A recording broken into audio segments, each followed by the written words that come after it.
Aujourd'hui, je t'explique en détail les 10 formes de Luffy, c'est parti. On commence avec sa forme de base, la toute première. Luffy est petit, en caoutchouc, un matériau peu reluisant qu'on a tous sous-estimé. En termes de force, c'est pas très prometteur, mais en plus, il est insouciant et très naïf. Qu'est-ce qui a fait qu'il ait réussi à s'imposer malgré tout lorsqu'il s'est lancé sur les eaux? Sa personnalité, l'innocence et le pouvoir de rallier le monde entier à sa cause sont des pistes, mais tout ça a été possible grâce à 3 points primordiaux très précis. Le premier, un rêve.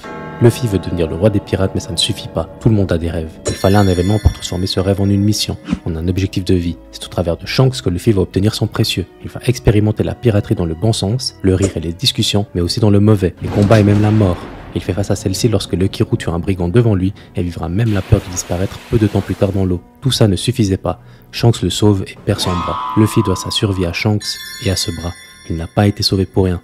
Il doit honorer ce sauvetage en devenant quelqu'un de fort, en allant au bout. Il ne manque que l'héritage. Héritage qui prouve que Shanks croit véritablement en Luffy. Héritage qui valide ce rêve. L'héritage du chapeau de paille. Luffy est sur le chemin de son rêve. Que lui faut-il désormais? Le deuxième point primordial est l'entraînement. Il est impossible de s'imposer lorsque tu es faible. Grand Line est présenté comme le cimetière des pirates et tu ne peux pas y survivre si tu n'es pas puissant. L'entraînement est la clé de la force nécessaire pour parvenir à son rêve. C'est grâce à son grand-père, le vice-amiral et héros de la marine, Monkey D. Garp, que ce point primordial sera tenu. Il veut que son petit-fils devienne le plus grand marine de tous les temps et pour y parvenir, il va non seulement l'entraîner à la dure, mais en plus le faire vivre avec des bandits qui doivent se battre contre la nature pour survivre et espérer manger. Un apprentissage de vie difficile mais primordial dans l'accomplissement du rêve fou de Luffy. Et ses sabots jouent un rôle dans cet entraînement aussi, le poussant dans ses retranchements à plusieurs reprises avant de nouer le lien le plus puissant et innocent, celui de la famille. Enfin, l'intelligence. C'est le point auquel tu ne t'attendais probablement pas, mais Luffy possède une intelligence à ne pas sous-estimer. Comme dit précédemment, le caoutchouc est un matériau peu reluisant et très difficile à comprendre. Pourtant, Luffy continue de se surpasser dans la compréhension de celui-ci. Il trouve des manières de combattre originales et surpuissantes.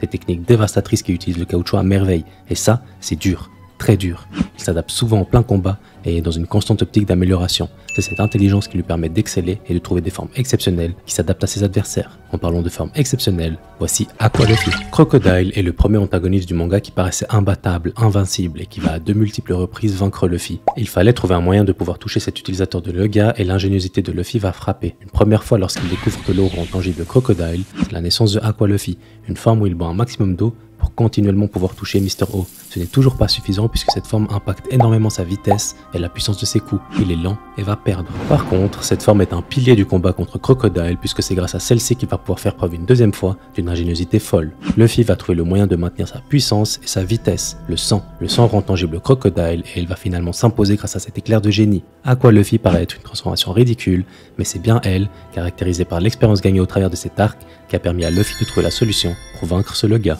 Mesdames et messieurs, c'est l'heure de Afro Luffy. C'est une des formes préférées des lecteurs malgré son ironie et c'est bien ça la clé de cette transformation. Elle est fun et ça fait du bien. Le Davy Backfight, bien que n'ayant pas la côte, a créé une des formes les plus emblématiques de Luffy. Tout commence lorsque Usopp trouve une afro dans un magasin de costumes. Afro Luffy naît, mais n'a aucun boost particulier et n'apporte rien en soi. Cependant, un mystère réside. Usopp parle d'une bestialité accrue lorsque tu portes la coupe afro, une puissance telle que ce serait l'afro qui te ferait devenir le champion. La victoire sur Foxy prouve qu'il y a quelque chose de mystique. Un peu comme quand Usopp devient Sogeking, au travers de son masque, il se surpasse. À travers cet afro, Luffy remporte la victoire. Au-delà du fun, cette transformation nous montre que la confiance en soi et en ses capacités est primordiale. Grâce à la légende d'Usopp transcendée par cet afro, Luffy sait qu'il va gagner. On passe aux choses sérieuses, le Gear Second.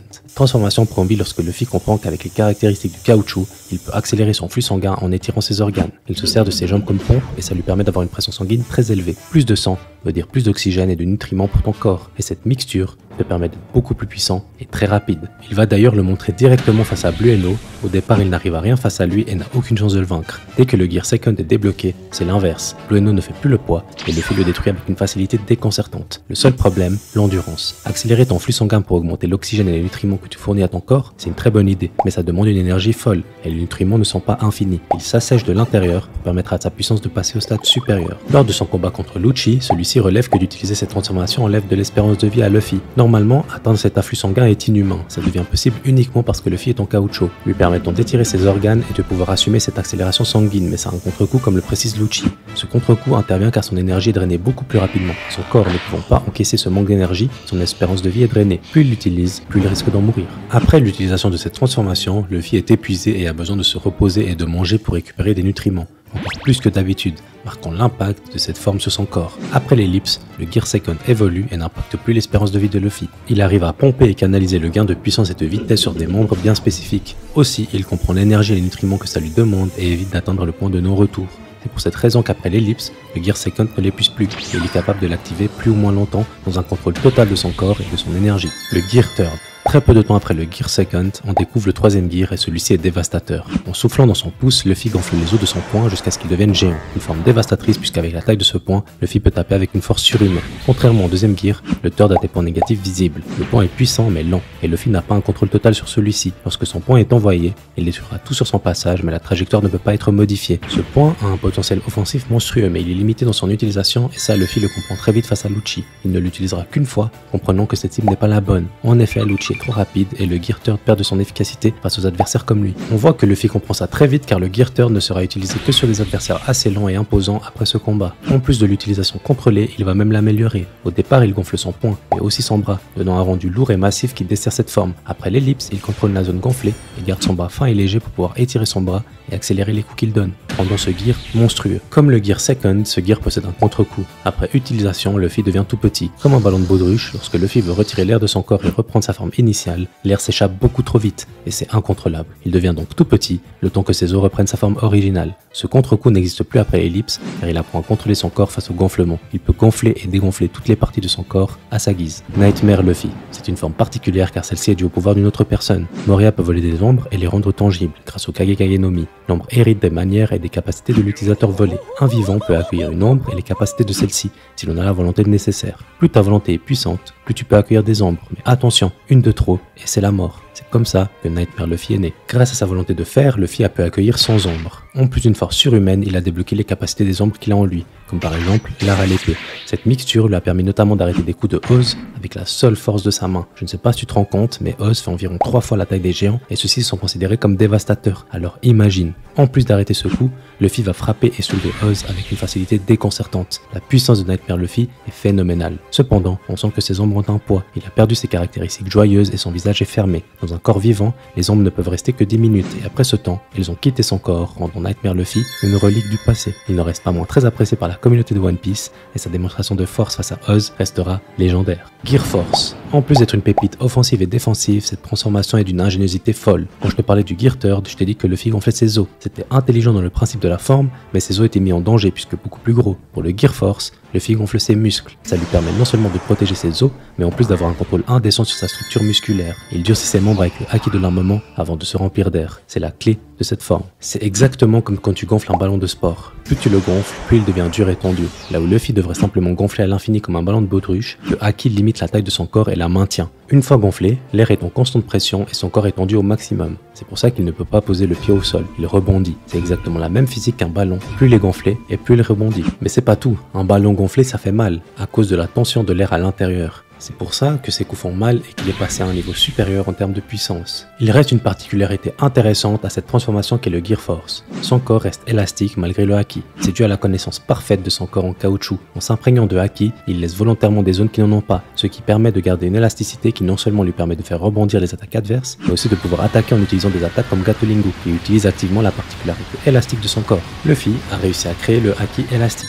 Le Gear Force est la combinaison de toutes ses connaissances et le paroxysme de son fruit avant éveil. Toutes les particularités du caoutchouc sont poussées à leur maximum et utilisées de la meilleure des manières. Tout ça sublimé par l'apprentissage du haki qu'il a obtenu de Rayleigh. Cette transformation de Luffy possède 3 formes distinctes. C'est parti pour la première. Gear Force Boundman. Cette forme allie puissance et rapidité. Grâce à la tension de ses muscles, il peut compresser l'air et le décompresser pour atteindre une explosivité folle, lui permettant non seulement de taper fort, mais surtout d'aller vite. Si vite qu'il peut même voler à petite dose. Tout ça en gardant un contrôle millimétré sur son élasticité, lui permettant de toujours utiliser les techniques comme Gatolingu ou encore de débloquer la limite de taille qu'il s'impose avec le haki, lui permettant de lier le 3ème gear au 4ème, créant au passage une des attaques les plus dévastatrices de son arsenal de combat, le King Kong Gun.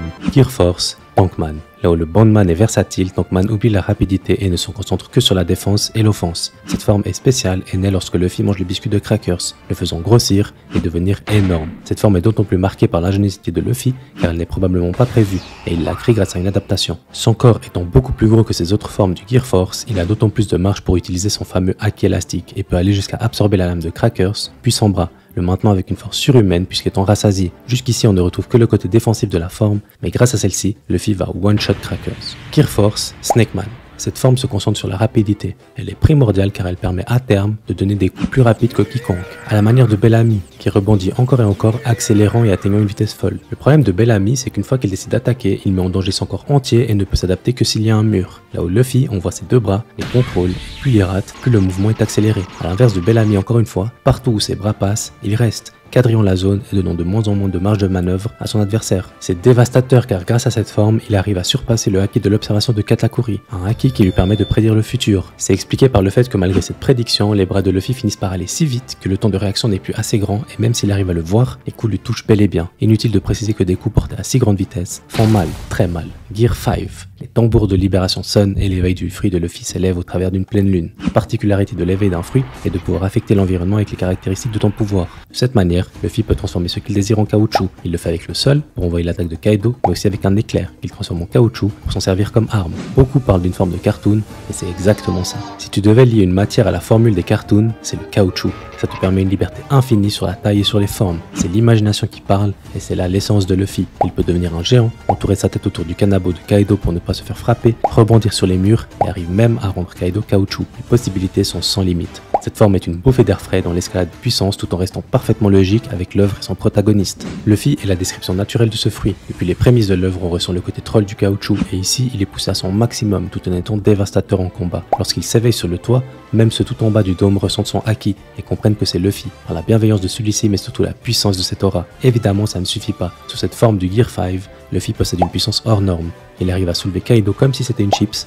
il lui met des coups dévastateurs, et surtout il surpasse encore une fois toutes les formes précédentes dans une transformation naturellement simple qui défie toute loi de force, de défense et de vitesse. Que ce soit dans l'énergie drainée ou dans les secrets entourant Nika et Joy Boy, cette transformation est encore un mystère à résoudre. On a fait le tour de toutes les transformations de Luffy. Merci d'avoir suivi la vidéo jusqu'ici. Si tu as aimé et si tu veux me soutenir, je t'invite à t'abonner et à mettre un énorme pouce bleu. Ciao ciao.